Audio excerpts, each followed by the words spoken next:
Next part we start with the integration. A basic introduction to the integration to understand physics. Let us see the formulas first. First one, integration of x to the power n dx is x to the power n plus 1 upon n plus 1. Integration is exactly reverse of differentiation. I explained that differentiation is breaking into smaller parts and integration means again combining those smaller parts to make a bigger thing. Second formula is integration of 1 upon x is log x. If you remember, differentiation of log x is 1 by x. So integration is exactly reverse of differentiation. Integration of e to the power dx is e to the power x, right? Let's say if you have integration of e to the power mx, then in this case e to the power mx, differentiation of this x term will be divided. So here it will be, denominator will be m. Fourth formula, a to the power x dx is a to the power x upon log a base e. Fifth one, integration of cos x is sin x. You must also speak and write as many times as you can, is minus cos x. Integration of sec square x dx is tan x. Integration of cos x square x dx is minus cot x. Integration of sec x dot tan x dx is sec x. Then integration of cosec x dot cot x dx is minus cosec x.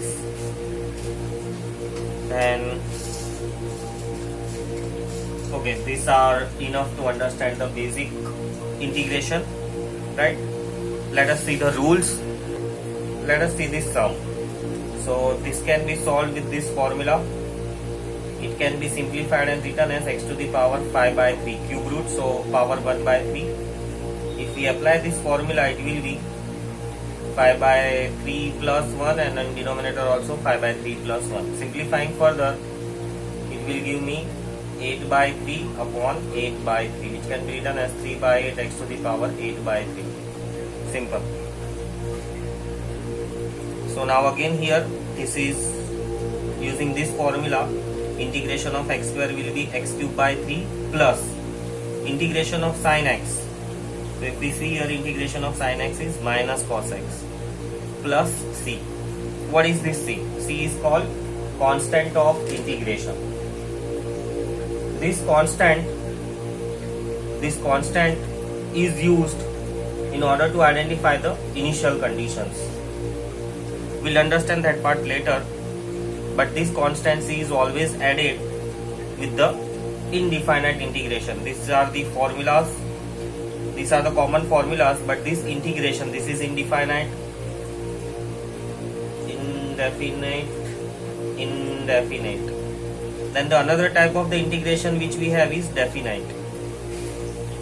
Definite involves limits. Let's say the same question, if it is similar type of the question, it is given in the limit form, that from 2 to 3, lower limit, upper limit, and the integration is given as e to the power 3x plus x cube dx.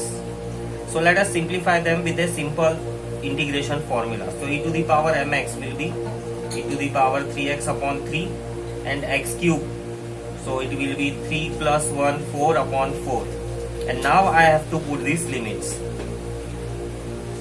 How to put these limits? First, upper limit. So I'll put upper limit,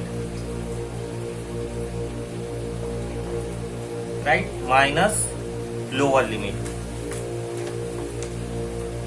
So lower limit is 2.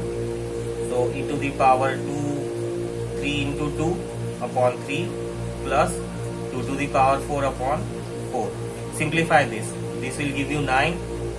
E to the power 9 by 3 plus 3 to the power 4, 81 by 4, right, minus e to the power 6 by 3 minus 16 by 4. 4 goes are 16.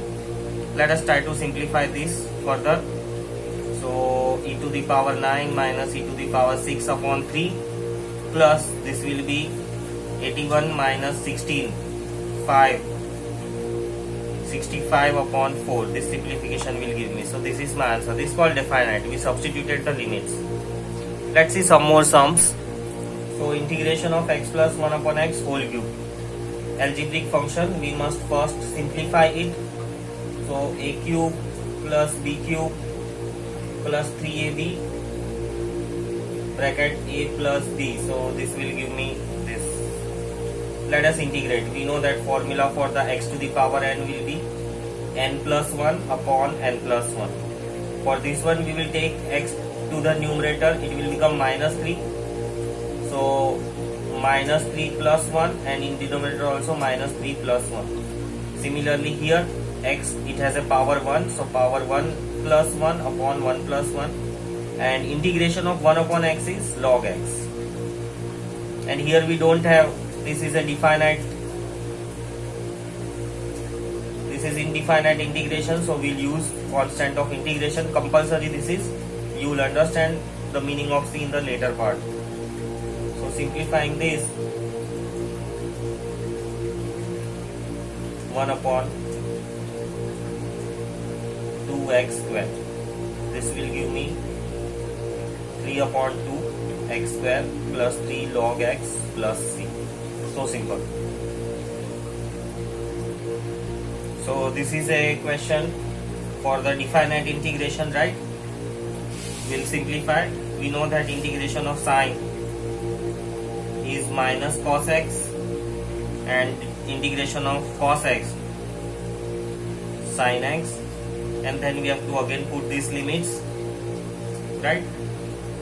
So upper limit minus cos pi by 4 sin pi by 4 minus lower limit minus cos 0 plus sin 0. Simplifying, cos pi by 4 is 1 by root 2, sin pi by 4 is also 1 by root 2, minus cos 0 is 1 and sin 0 is 0. This one if we simplify, this will get 0 and the remaining answer is 1.